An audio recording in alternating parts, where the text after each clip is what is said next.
En manchette aujourd'hui, à Saint-Cuthbert, on parle de l'avenir de l'Église. Bonjour à tous et bienvenue à votre bulletin d'information diffusé sur les ondes de CTRB en ce 4 août 2026. Alain Bellimeur au pupitre.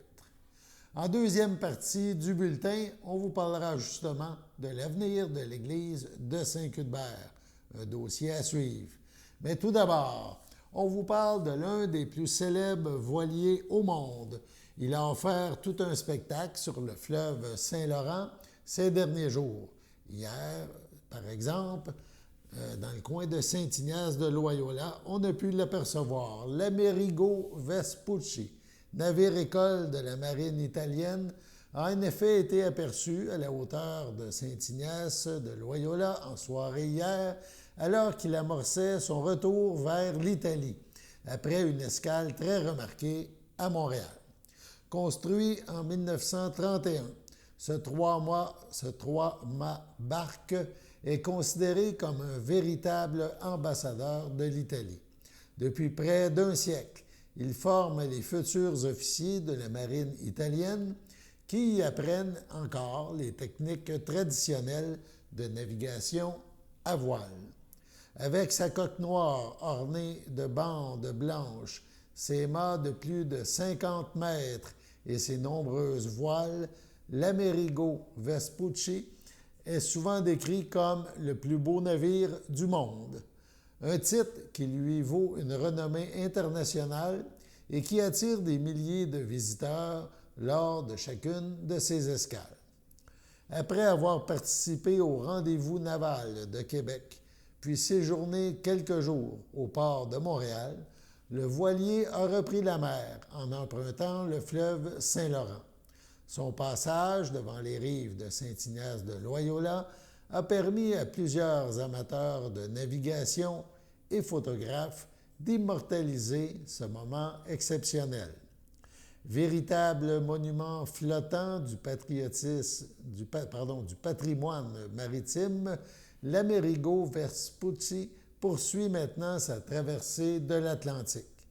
Une page d'histoire s'est ainsi écrite, le temps de quelques minutes sur les eaux du Saint-Laurent, sous les regards attentifs et admiratifs des riverains, notamment ceux de Saint-Ignace de Loyola, mais aussi de Lanoraie et de bien d'autres municipalités bordant le fleuve.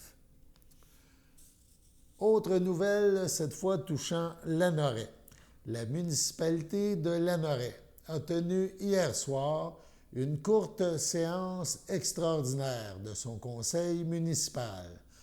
On se déplace donc à Lanoraie et on assiste à cette courte séance. Alors, bonsoir tout le monde, bienvenue à cette séance extraordinaire du conseil municipal. Donc, lundi 3 août 2026, il est 19h03 ou à peu près, 19h01, pardon.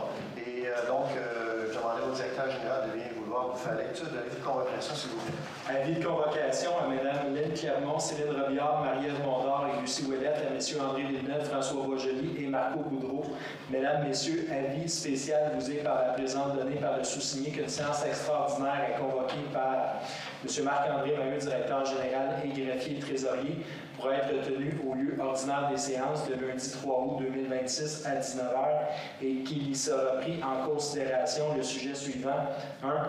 Amendement de résolution 2026-07-297 pour reporter au 8 septembre 2026 la date de la consultation publique initialement prévue le 11 août dans le cadre du projet d'adoption du projet de règlement 257-3-2026 modifiant le plan d'urbanisme 257-90 afin d'y ajouter une section sur le transport actif. Ça a été donné à Lanoraie le 31 juillet 2026 et signé par moi-même. Vous avez tout dit. C'est pas mal complet. Alors, je vais dire le proposeur pour vérification du corps et ouverture de la séance extraordinaire. Je propose. Proposé par M. François Boger. Est-ce que j'ai un appuyeur? J'appuie. Appuyé par M. Marco Boudreau à ma gauche. C'est que je suis en faveur. D'accord. À ma droite. D'accord. C'est unanime. L'ordre du jour maintenant. Donc, l'adopter l'ordre du jour suivant. Donc, amendement de la résolution 2026-07-287 pour reporter au 8 septembre 2026 la date de la consultation publique, initialement prévue le 11 août. dans le cadre du projet d'adoption du projet de règlement 257-3-2026 modifiant le plan d'urbanisme 257-90 afin d'y ajouter une section sur le transport actif. Alors, la raison du rapport, c'est que c'est pas... la procédure est beaucoup plus complexe que, par exemple, un changement d'usage. On parle ici du plan d'urbanisme. Donc, il faut, à ce moment-là, c'est une procédure tout particulière qu'il faut mettre en marche. Donc, on reporterait la séance publique de consultation et les gens pourront à ce moment-là poser les questions qu'ils voudront bien poser sur le pourquoi de l'ouverture du plan d'urbanisme pour y intégrer la notion, finalement, de transport actif. Voilà. Est-ce que j'ai un proposeur pour l'adoption de l'ordre du jour? Je propose. Proposé par Mme Lynne Clermont, est-ce que j'ai un appuyeur? J'appuie. Appuyé par Mme Céline Robillard, à ma gauche, je s'entends à ma droite. D'accord. C'est unanime. Donc, pour ce faire, il faut amender la résolution 297. Est-ce que j'ai un proposeur pour l'amendement de la résolution? Je propose. Proposé par Lucie Ouellette, appuyé par M. François Boisjoli. À ma gauche, M. Sarah. À ma droite. D'accord. C'est unanime. Pire de questions? Bon, il n'y a personne présentement dans la salle, mais comme je disais un peu plus tôt, les gens pourront, lors de la séance publique, les reporter à la séance du conseil municipal du mois de septembre prochain, pourront poser des questions à ce moment-là. Donc, est-ce que j'ai quelqu'un qui propose à lever la séance? Je propose, proposé par M. François Boisjoli, est-ce que j'ai un appuyeur? Appuyé par M. Marco Boudreau à ma gauche, c'est en faveur. D'accord. À ma droite. D'accord. C'est unanime. Merci beaucoup et bonne soirée. Suite à ces informations, on passe à la pause. Votre station de télévision de Berthierville vous invite chaleureusement à son bingo hebdomadaire présenté tous les samedis matins à 9h30. Chaque semaine, les amateurs de bingo se partagent la belle somme de 600 $ lors de cette joute pleine de plaisir et d'émotion. Et ce n'est pas tout. Le premier samedi de chaque mois, la cagnotte est de 2000 $, ce qui vient ajouter encore plus de suspense et de possibilités de gain. Pour vous procurer vos cartes de jeu, rendez-vous chez nos dépositaires participants à Berthierville, le dépanneur Formule 1 et la station-service Arnois sur le boulevard Gilles-Villeneuve, le marché IGA Extra Famille Mondor sur la rue Gabriel-Brissette, le Super C sur la rue Notre-Dame, la pharmacie Proxime sur la rue de Frontenac à Saint-Ignace-de-Loyola, le dépanneur Proxy sur la rue de la Traverse, ainsi que la boucherie Aldo sur le rang Saint-Michel. Ne manquez pas ce rendez-vous hebdomadaire chaque samedi matin sur les ondes de CTRB, votre télévision locale et régionale au poste 701.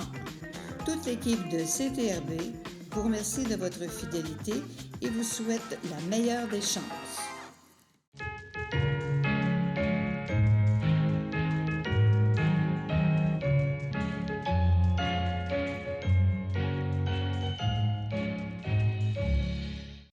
En ce 4 août, la FADOC de l'île du Pas désire souhaiter bonne fête à Daniel Branconnier. C'est votre anniversaire aujourd'hui, en ce 4 août 2026. Eh bien, toute l'équipe de CTRB se joint à moi et vous souhaite un heureux anniversaire. Hier soir avait lieu une séance ordinaire, la séance mensuelle, des membres du conseil municipal à Saint-Cuthbert. Un des points qui a retenu notre attention est celui relié à la préservation de l'église de Saint-Cuthbert. On écoute dans un premier temps la résolution qui a été adoptée à cet effet. Urbanisme et mise en valeur du territoire. Point 13, élaboration d'un plan de préservation de l'église de Saint-Cuthbert et de son presbytère. Disons que c'est un enjeu, je vais lire tous les considérants pour tout le monde.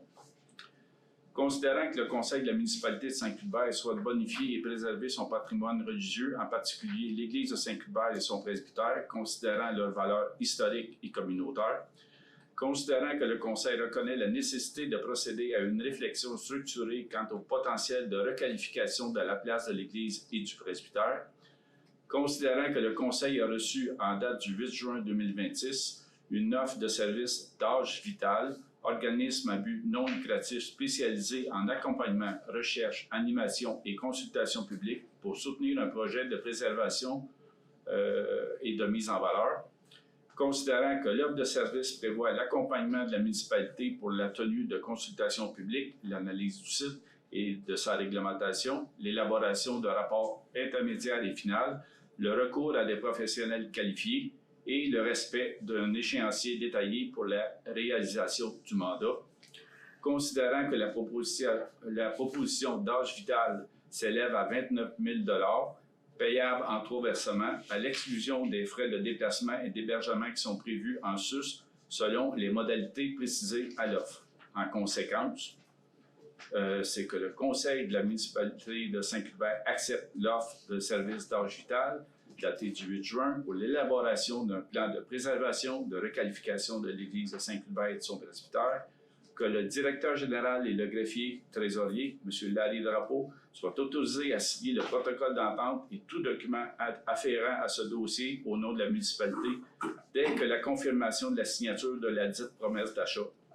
Que la résolution numérotée là, soit abrogée, qu'on a faite la dernière fois, parce que la dernière fois, pour certains, c'était conditionnel à l'achat de terrains, les terrains qui appartiennent à Guy Noël pour bâtir des logements. Là, c'est plus là. Donc, c'est la même résolution, mais c'est pour ça qu'on abroge la dernière résolution. Donc, en conséquence, c'est proposé par Annie Sylvestre, Vincent Bergeron. Moi, je vais voter contre. C'est ça. Est-ce que tout le monde est d'accord? Non? Non. OK. Donc, on passe au vote. Éric Deschênes demande le vote. Éric Deschênes demande le vote. Donc, poste numéro 1, contre. Contre. Poste numéro 2, pour. Poste numéro 3, Pour. 4. Pour. 5. Pour. 6. Pour. OK. Donc, adopté à majorité. C'est pas unanimité.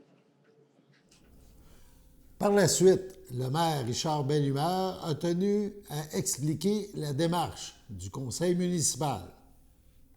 Voulez-vous qu'on vous en parle un peu? C'est quoi cette affaire-là au juste? Là? Ouais. Mettons, une longue histoire courte, c'est quoi le dire, là. Ça fait plusieurs, pas mois, mais années, qu'on va dans plusieurs colloques pour voir trouver un moyen de financer l'avenir de l'Église, pour trouver une nouvelle vocation, financer que ce soit du côté subvention, que ce soit par un privé, que ce soit un OBNL ou autre. On est allé à plusieurs colloques. Je regarde Vincent, mais je suis surtout allé avec Vincent. Plusieurs colloques à travers le Québec. Puis, tout partout, c'est la recherche d'un promoteur X qui peut prendre en main une bâtisse qui était une église. Qui est encore une église, mais c'est plus église avec un grand E, c'est église avec un petit E, parce que c'est la bâtisse qu'on veut préserver. Toujours est-il que toutes les municipalités qui ont des églises, on voit Saint-Barthélemy, on voit Sainte-Élisabeth, ça tombe toutes les églises, mais ça prend quelqu'un pour s'en occuper. Fait que ça prend des sous en même temps. Fait que là, on a peut-être trouvé quelqu'un qui va s'en occuper. Depuis 3 ans, on a eu comme plus ou moins 2 ou 3 projets, mais on a eu 3 projets, 2 plus solides. Un qui c'était pour s'affilier au CIS pour mettre des logements là-dedans, pour accueillir des jeunes là-dedans. Ça n'a pas tenu la route. L'autre, c'était aussi pour mettre des habitations. C'est un projet qui est peut-être viable, mais qui demandait aussi un investissement de la municipalité. Puis là, on a ce projet-là, qui c'est un OBNL qui s'occupe d'abord des bâtiments, à la fois des bâtiments patrimoniaux, mais aussi des personnes âgées. Fait que là, ben, il y a un autre projet peut-être qui va voir le jour à Saint-Cuthbert, mais ça, c'est une autre affaire. Fait que là, ben, le but de ça, c'est de préserver justement l'Église et le presbytère pour la survie via une FUS, c'est-à-dire une fiducie d'utilité sociale qui va être là à vie pour préserver l'Église dans son état actuel. Fait que c'est une personne qui est là pour aller chercher des fonds pour maintenir cet édifice-là en santé pour les années futures. Des siècles et des siècles avant. Ben là, Amène le cash pour payer tout ça, on a plus fini. mais tant que c'est pas notre portefeuille à nous, c'est là-dessus c'est pour ça qu'on y va. C'est ça. Je parle de haut, le portefeuille à nous. C'est toujours notre argent qui subventions qui s'en aide. Non, c'est pas juste des subventions. Là. Elle a d'autres modes de financement qu'elle nous dit. Mais c'est sûr que là, c'est une personne qui nous a présenté un projet.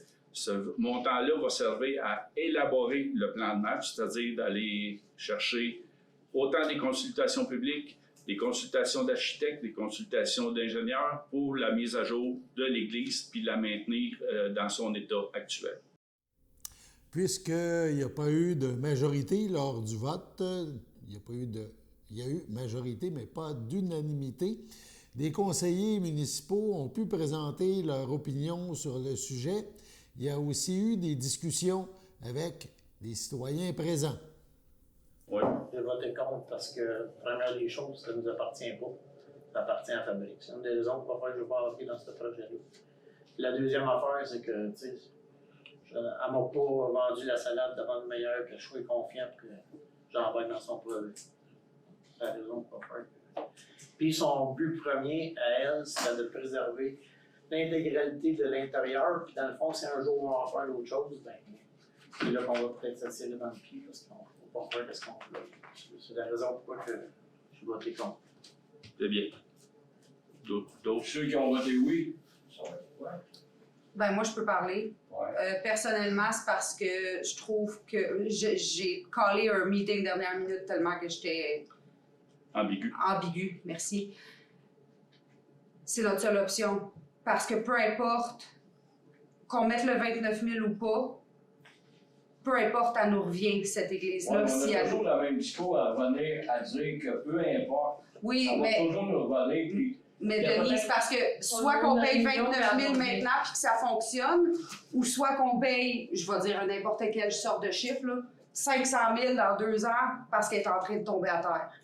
Je suis vraiment pas pour garder le lieu culte, mais je suis pas pour non plus payer 500 000 pour une église qui est en train de tomber à terre. Mais fait que je me dis que... On va finir par coûter plus cher que ça, c'est que ça... Mais pas à nous, avec ce projet-là. Ouais, peut-être, ça a l'air toujours beau, mais c'est jamais beau comme ça. Je le sais, Denis, je comprends. J'avais le même... C'est la fabrique qui devrait s'occuper de... Je suis totalement d'accord. Enchérir, là, la fabrique nous a dit qu'il n'en restait pas pour longtemps. Elle tombait dans notre cours. Oui. À ton pays, c'est pas normal que...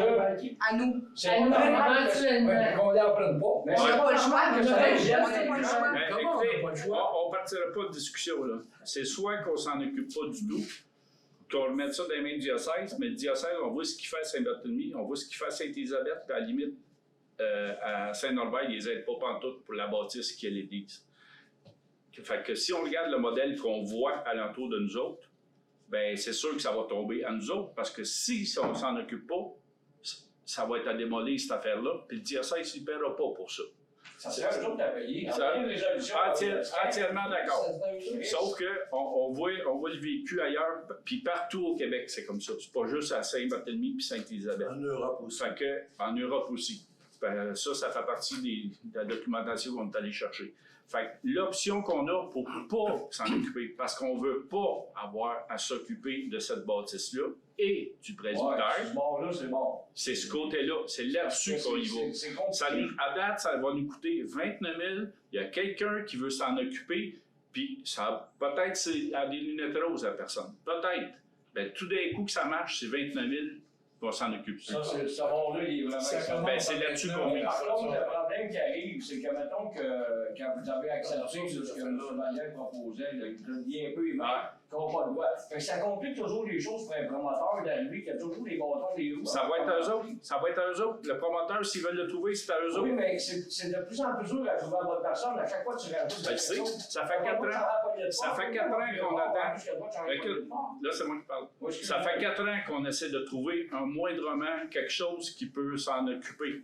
Parce que là, il est minuit moins 5, il n'est pas moins 1, là. Mais la fabrique, là, je ne sais pas si dans un an, il y a encore une église, là, lieu de culte. Fait que là, ben, il est minuit moins 1 quasiment. Mais ça fait, depuis, on l'a discuté tantôt, depuis le début de notre dernier mandat, on cherche des solutions on n'en a pas. Puis on ne veut pas en devenir propriétaire. En devenir propriétaire, là, on sera déjà propriétaire, puis on sera ailleurs. Il y a eu des consultations. Ben c'est ça. Fait que moi, c'est pas vrai que la municipalité va en prendre possession pour faire des ceintures fléchées là-dedans. Là. Si la personne elle veut faire ça avec l'Église après, ça y appartient. Mais moi, je veux pas faire ça parce qu'il faut tout payer. Puis là, c'est 55 000, 65 000 aujourd'hui pour l'entretien. Mais demain, Juste là, ça va être. C'est le chauffage. Oui, juste le chauffage. Fait que Saint-Norbert, ça a coûté 1 million pour la toiture, puis la moitié de notre église. Dans 10 ans, il faut changer la toiture, là. Je ne veux pas payer ça. Admettons que le VNL, tout va bien, puis à un moment donné, ça ne marche plus. Puis là, je ne sais pas. Ça ne sera pas à nous autres. C'est à eux. Ben, ça va faire comme l'Église. Si elle ne s'en occupe pas, puis le VNL, puis elle laisse tout ça aller. Oui, mais si on a la fait. municipalité va Si on a fait 10 ans, on va peut-être voir venir. Là, il est venu moins un. Ça revient-tu à la même chose un peu que présentement ce qui se passe? Ben, à quelque part, oui. À quelque part, oui. Mais on court la chance qu'il y ait quelqu'un qui s'en occupe, par exemple. Parce que si on ne fait rien, mettons qu'on ne fait rien, c'est quoi qui arrive, là? Il fait une église, pareil. On fait comme Saint-Barthélemy, on fait comme Sainte-Élisabeth. On a un beau monument, puis là, il va être historique, mais il va être préhistorique à un moment donné parce qu'il va tomber dessus. C'est ça. Vous pouvez faire votre patinoire intérieure, c'est déjà fait. Si c'est dur à chauffer, ça va être fait. Vous le garantis. Mais l'idée est bonne. Oui, très bonne. Okay. Donc, est-ce que c'est plus tard pour ce point-là? Oui, c'est bon. Mais la personne, là, avec le 29 000, là, tout d'un coup, ça marche pas. Elle va avoir empoché 29 000 puis rien. Mais alors, tout ce qu'elle fait, elle paye ses architectes. avec tout ce qu'elle fait de travaux, parce que là, elle a les mandats à nous le mettre, là. Avec tout ce qu'elle fait, là, ça fait de l'argent avec le 29 000, là, ben, je suis bien content pour elle. Parce qu'à date, là, elle ne fera pas une scène, personnellement, la personne avec ça. Parce qu'il faut qu'elle paye des ingénieurs, des architectes, puis aussi des avocats. Elle n'ira pas loin d'abord avec ça. Ben, oui, mais c'est parce que. Un architecte, elle n'ira pas loin. Ben non, parce que c'est minimum 50, 60, peut-être 75 000. Mais elle a ses contacts, elle a sa façon de faire. En tout cas, c'est l'option qu'on a. Ça prend combien de temps avant d'avoir des nouvelles? Le premier rapport, Au mois de novembre. Un rapport préliminaire en novembre. Ouais. Puis le rapport final en février 2025. Pour aller dans les appels d'offres, recherche de subventions, etc., en masse. Ouais. Il y a déjà un échéancier d'établi. Mais ça se peut que ça ne marche pas. Ça se peut que ça ne marche pas, mais c'est la seule option qu'on a pour pas que ça tombe dans notre cours. Fait qu'on verra. Ouais. Mais on va aider, là. Si on peut trouver quelqu'un et dire veux-tu partir quelque chose dans le presbytère, là? Je suis sûr qu'il va y avoir une ouverture, là. Mais le presbytère, entretenir, ça aussi, ça va coûter cher, là. Ils ont beau le rénover. Parce que là, juste donner une idée, là, lui, il est cité, là. Il est classé. Classé, là, juste le balcon. Le balcon, c'est 500 000, ça coûte. Fait que ça n'a pas de maudit bassin, ces bâtiments-là. Fait qu'on veut se sauver de ça. Mais le balcon, il coûte 500 000, mais l'architecte et l'ingénieur n'en coûtent autant. Ouais, ça. C'est ça le problème. C'est ça, ça n'a pas de sens. On a bien compris, là, le mois passé, vous avez bien dit, j'étais ici le mois passé, que ça appartenait à l'évêché. Vous dire ça? Oui, vous dire ça. Bon, pour toi, que la paroisse s'en mêle. Si ça leur appartient, qui s'arrange avec ça. Oui. Il y a un élément dans la loi. Okay? Hein? Il y a un élément dans la loi qui oblige les municipalités à sévir, particulièrement pour les bâtiments patrimoniaux, à sévir pour qu'ils soient bien entretenus. Puis s'ils deviennent délabrés, bien, on est obligé de procéder aux travaux, puis voire même, de peut-être même exproprier le bâtiment. Ça, c'est dans les dernières lois qui ont été adoptées pour, à la suite du scandale démonial, le gouvernement a adopté des nouvelles lois.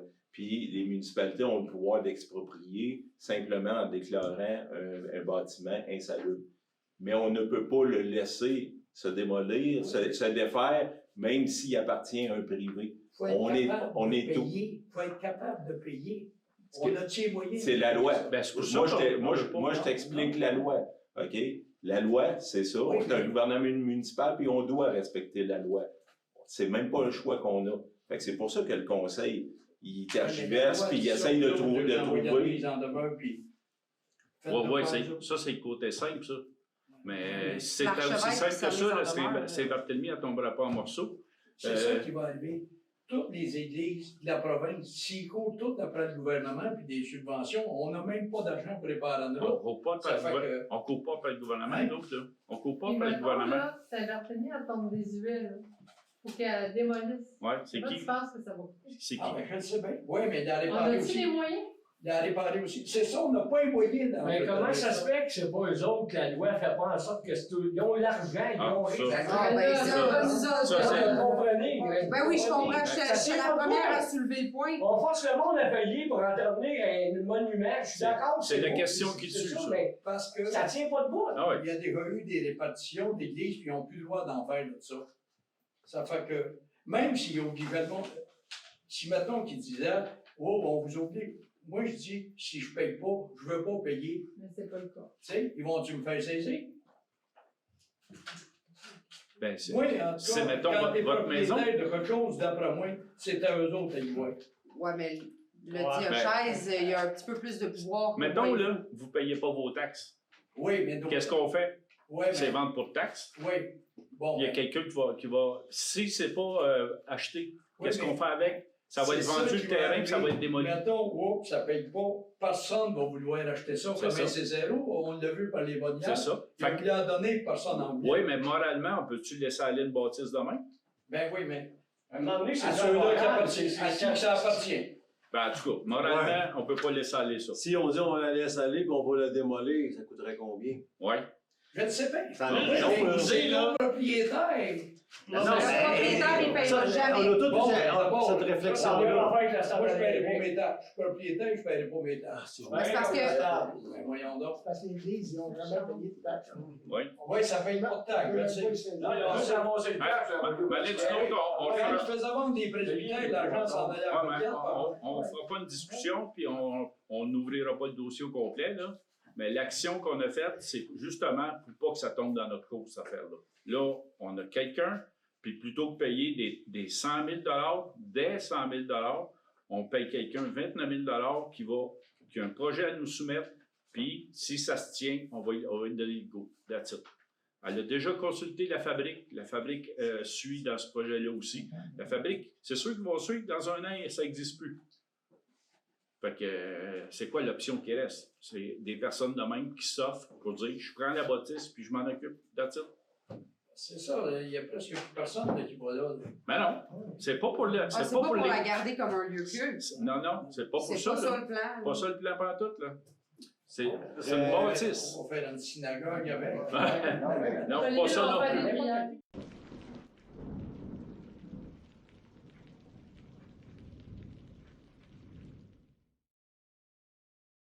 Bienvenue à Venez Mété avec Théo. Et Théo, aujourd'hui, mardi soir, il y aura une température de 25, en ressenti de 31 ainsi qu'en ciel dégagé. Mardi nuit, il y aura une température et un ressenti de 16 ainsi qu'en ciel dégagé. Mercredi matin, il y aura une température et un ressenti de 18 ainsi qu'un ciel ensoleillé. Mercredi après-midi, il y aura une température de 28, en ressenti de 35 ainsi qu'un ciel aussi ensoleillé. Mercredi soir, il y aura une température de 25, en ressenti de 33 ainsi qu'un ciel dégagé. Et pour finir, mercredi nuit, il y aura une température et un ressenti de 18 ainsi que des passages nuageux. C'était tout pour Venez Météo avec Théo et Théo.